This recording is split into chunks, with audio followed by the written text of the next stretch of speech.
आहे लक्षात घ्या. कार्यक्रमाला उपस्थित असलेले विश्वजी कोकाटे महाराजांनी आवर्जून उल्लेख केला की गेल्या 15-20 वर्षापासून आपला स्नेह आहे.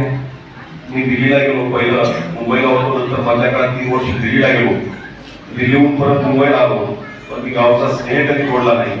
मी जिल्ह्यातला कुठला आहे म्हणून दिल्लीपर्यंत मुंबईपर्यंत घेऊन ये म्हणून मी सातत्याने 2 दिवस लोकांच्या सेवेसाठी शनिवार रविवार माझ्या जिल्हा गावी असतो. मला एक चांगलं लक्षात आलंय की चांगलं काम करण्यापासून आपल्याला कुणी रोखू शकत नाही. लक्षात घ्या, ही माझी लक्ष्मण रेषा आखलेली आहे. मी माझ्या लफड्यात जात नाही आणि कोणाला माझ्या लफड्यात येऊ देत नाही. ताकदीचा कधी गैरवापर करत नाही, दुर्लक्षित करतो बऱ्याचशा गोष्टी. लक्षात घ्या, माझा प्रोसेस असा आहे की संयमाने इथपर्यंत देवदेवजींनी एवढं मला मोठं केलं, माझ्या कर्तव्याला न्याय दिला, त्यामुळे त्या सत्कार्याचा खूप चांगल्या पद्धतीने उपयोग करण्याचं परमेश्वरांनी मला सातत्याने बुद्धी द्यावी असं दररोज प्रार्थना करतो. त्यामुळे कोकाटे महाराज म्हटले वस्तुस्थिती आहे, आपल्याकडे दोस्ताशिवाय दुसरी कमाईच नाही.